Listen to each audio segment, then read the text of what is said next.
Welcome back, and we're moving straight to part three of roof piling creation. Let me just check whether I'm reading this thing right. Roof piling creation. So this the next step is part three. I hope you're getting something, my friends. And if you're not getting something, just raise your hand. I'll be able to help you straight away, even if I'm not seeing you. Now I'm going to select all these. Just let me just select all this. Let me press Control and select all this like this. Then pick this one and pick that one, pick that one, pick this and that and this and this and that one. The next step, you want to mirror this on the other side. So once we mirror this on the other side of the rafter, or on the other side of the of our table portal frame, then we populate it to the entire length of the building. So just wait and see how we're doing this. We've selected all this, right? Now we make sure you have your work plane set brought to the global position. So to do that, just click on work plane tool and click XYZ parallel to XYZ plane. That's it, and click change. So that will bring your work plane tool to a default to a global position. So that's exactly what we want. And then we want to identify the midpoint between these two columns. How do you identify that? Come to edit and come to points and pick online option.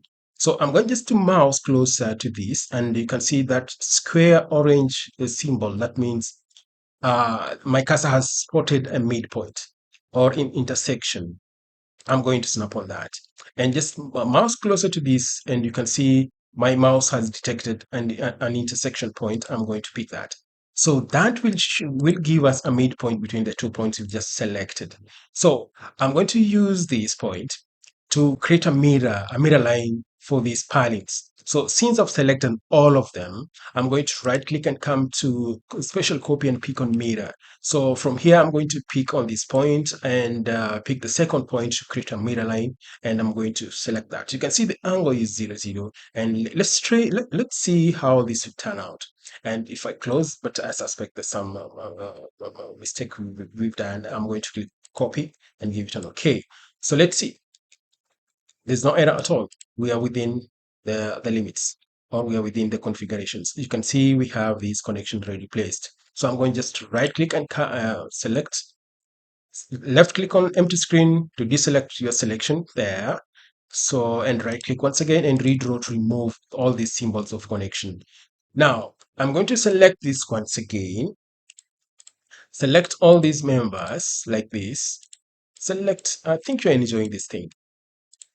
If you don't enjoy, I'll make you enjoy this thing. I'll press. I'm selecting all this while holding my control button and selecting it using the left button on my mouse like that. So I've selected on this. I'm going to select this, and I'm going to just to pick this and place that manually and place that manually right there. And remember, it's picking even the connection. So let me just place it like that. And place another one there, and place another one there, and place another one there. But this one, I don't want to put it manually.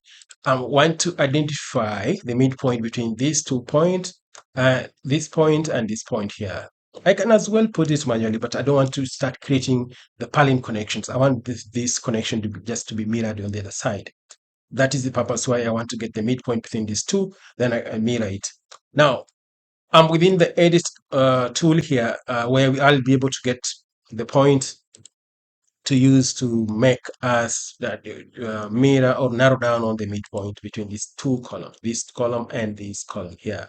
So just mouse closer to intersection, and that will our cursor will detect the midpoint. So let's try and see where is our point. So this is the midpoint, grid line 6. So the next thing I'm going to do, I'm going to come to view, come to navigate, and pick the option of rotate with mouse, and pick my rotation point like that. So what I'm going to do, I'm going to select everything, the palettes here. What a wonderful way of selecting it. Now, I'm going to right click and come to interrupt. Right click and come to a special copy or a special copy, then mirror. So I'll come to grid line 6, and I want to mirror this. I'll define my mirror line and click copy. So once I've clicked copy, I'll give it an OK. So if I zoom close, you'll be able to see I've mirrored this on the other side, and this extension has come automatically without us starting to create connection. on the top of our rafter. So how interesting is this? And I hope you can try this by yourself and you'll be able to enjoy as I do here. I will. Are you getting the points right? If you're not getting anything, please raise your hand. I'll be able to help you, even if I'm not seeing you. Okay. So the rest, let's go. Let us meet on the next presentation or the next lesson, where we'll either start by placing the sag roads or placement of the rooftop bracing. So let's move step by step. We'll go straight for uh, sag roads before we go to the roof braces. So let's meet on the next lesson. Hope you've enjoyed, and that will be my pleasure that you can walk through and do this by yourself. Okay, let's meet then. Bye bye.